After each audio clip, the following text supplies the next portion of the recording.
What is the clearest case of living in denial you've seen? So my sister gets married, her husband's family are pretty heavy drinkers, and it's the full range of drinks, beers whenever, mixed drinks, straight hard liquor like vodka, whatever is on hand, and plenty of it, 7 days a week, and all day on weekends, holidays, etc. So her husband's brother, late 20s, hits it a lot harder than even the other people in his family, a full handle of vodka after work every day, kind of hard. 4 or 5 over a weekend, all by himself. So he gets sick, not feeling well, tired, etc., but just puts it down to getting older and maybe not handling his liquor like he used to, but doesn't cut back at all. Once he starts turning yellow, he gets to the doctor, who tells him his liver is shot, full cirrhosis, there's nothing left of it, whatever. He tells the doc he doesn't know why, he doesn't drink any more than the people he knows, it's a mystery, but he'll stop entirely to get put on a list for a new liver. He obviously doesn't stop drinking, doesn't even cut back. Everyone knows it's the drinking and cirrhosis, but he and his family start calling it cancer, it's cancer, so the drinking has nothing to do with it. So he eventually ends up in the hospital full-time because there's no liver for him yet, and his family starts sneaking vodka into the hospital so he can keep drinking. He left the hospital on a slab, and the family starts asking people for money for cancer walks, stuff like that, and not a one of them cut back the drinking at all. My friend has been talking to this man for 4.5 years. They've hung out maybe 5 times, and they usually just hook up and he leaves. He only texts her at certain hours of the day, because of his work schedule. He never plans dates for them, or when she does try to plan dates he bails. I constantly ask her why she keeps talking to him and if she really believes they could be something more than once in a while, if even that, fuck buddies, and she said she just really likes him and wants to be with him. I wholeheartedly believe he has a whole wife and kids. My dad has PSP/dementia. My mom refused to acknowledge that it was a developing problem because it was an inconvenience to their lifestyle. I confronted her because he needed to have his driver's license taken away because he was a danger on the road. My dad impulsively went out one day, bought a BMW without her present, and later drove it underneath a semi-truck. And shocker, that was when she realized he was unwell. I also had to find out through extended family about his accident, because she didn't want to give us the satisfaction of being right all along. My mother and father divorced 26 years ago. It was a toxic marriage and probably for the best that they part ways. Since then she has been remarried and is happy with her new husband. We all get along, and my parents get along for the sake of visits and being around grandkids. To this day my father wants to get back together with my mother. I don't blame him there if he still loves her, but the denial part is he thinks he did nothing wrong in the marriage. He is under the impression that he was the perfect husband and he is doing her a favor by taking her back if she did come back. The reality is he did not treat her well, she left and is now with someone who makes her happy. Nurse who thought the lump in her breast was nothing important and the open sore appearing was also nothing important, and once it started draining thought it was nothing important despite dressing it daily. Was confronted by co-workers after the smell became so rank it lingered where she went. Stage 4 cancer with mets to bones and brain. Died soon after. She was the manager of the oncology unit. Editing to add, because I must not have been clear and a lot of people see this as an autonomous choice. This was a case of living in denial. Once confronted about her odor she admitted to the sore but still thought it was nothing. Agreed to go to the ED with colleague/friend but only to reassure them. Oncologist consulted in the ED and she lost it when cancer mentioned. Insisted on everything done to treat despite no hope. Died within the month. Never left hospital from time confronted about odor. Friend diagnosed with diabetes 10 years ago.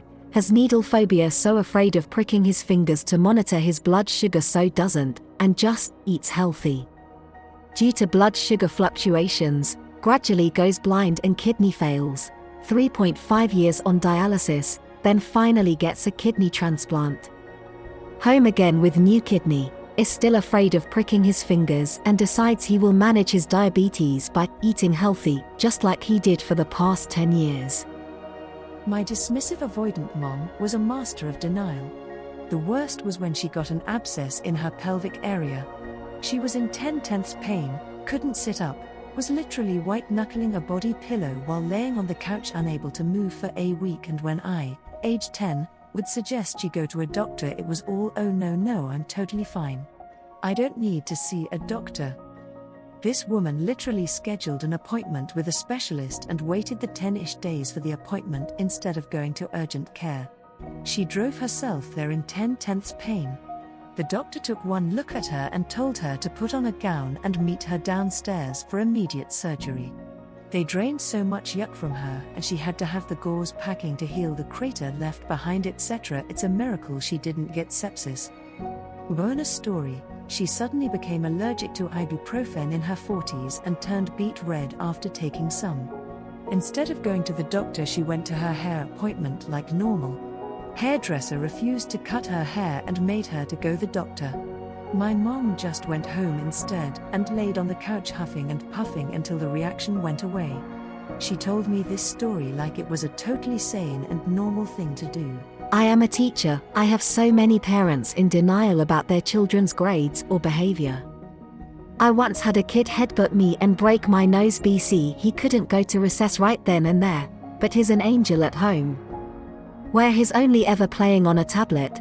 I also have one parent in particular who has 4 children, and all of them have behavior problems, to the point of multiple suspensions or being made to move schools or teachers. And I have to wonder, after 4 children with issues, is it not possible you might be part of the problem? That'd be my father. My mother was manic depressive, as it was called back then. She had several major breakdowns during my childhood. Every time, he'd act like nothing was wrong. She'd be screaming and throwing things, and he'd just try to placate her. It never worked. A couple times, I pointed out that she needed to be committed. He always responded that a person couldn't be committed unless they're a danger to themselves or others. True, but she obviously was. I was terrified of her. Even apart from the breakdowns, she threw rage attacks at the drop of a hat. Long story short, in my 20s I found out that A, they'd had 2 kids before me, and B, she drowned them in a bathtub during a psychotic episode. What I never found out was how she got released or why she was able to conceive me less than a year later. A friend was with me when I found out about B. He told me later that he'd always thought I was exaggerating when I said I'd feared for my life as a kid. I couldn't blame him, it does sound outlandish. After that, it was even more baffling that my father thought we were safe living with her. My elderly friend who has fallen 4 times already, breaking 2 ribs once, a wrist once, and bruised up the other times. He still refuses to use a cane out of some male pride thing. He can't understand that we all age, and if he keeps falling he will end up with a broken hip and bedridden and miserable. My mom was complaining about a sister-in-law of her niece who went back to a man that encourages her drug use and physically abuses her. My mom kept calling her so stupid and seemed so much like, I can't believe she is doing this. When she was with my father, who was also a drug dealer, and he physically abused her. She also have a few other relationships with that same dynamic. Like, did you forget who you were? I would have pointed it out to her, but it was Christmas and I wasn't in the mood to kill my own vibe. Probably my BF's mother. They live in squalor, have totally ruined their house by neglecting all responsibilities for 20+ years, won't allow anyone into it because it's so dirty. The property is full of junked cars, poison ivy and stray trash. She brags about their great house, how much money they have. So then pay your personal property taxes, which are overdue 5 years, which won't happen because they eat out for every meal since the kitchen is out of order. She's an alcoholic and completely dependent on weed. Hoarders. If you can no longer see the floor or some sort of counter space, you have a problem. My great-uncle loves to not throw away things. He's not as bad as the people on TV shows, but he just has so much stuff everywhere in his place. that he doesn't need/use. It makes me anxious to see a dining table you cannot even sit at. My mother is a hoarder. Growing up, I kept the kitchen, bathrooms, and common areas of our home clean. I knew she accumulated things, but it never clicked until I left. It took 6 months for things to pile up. For younger siblings living at home, none of them would clean. They moved across the country. I went to visit about 2 years later.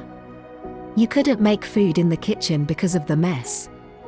Couldn't sit in the living room without moving piles of junk. They moved again. I went to visit. I walked into the place, looked around, and left to stay at my grandmother's home. Mom's was packed floor to ceiling with garbage. I was told that only one bathroom worked because you couldn't get to the other two and that I would need to just clear a spot whenever I wanted to sleep. That was almost 18 years ago. I've not visited her place since. I just can't. She doesn't see the problem and says I'm just too controlling. It breaks me to see her content and in denial living that way.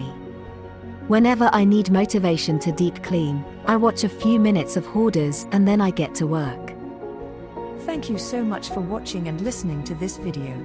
If you enjoyed this video, do like and subscribe and watch the other videos on this playlist.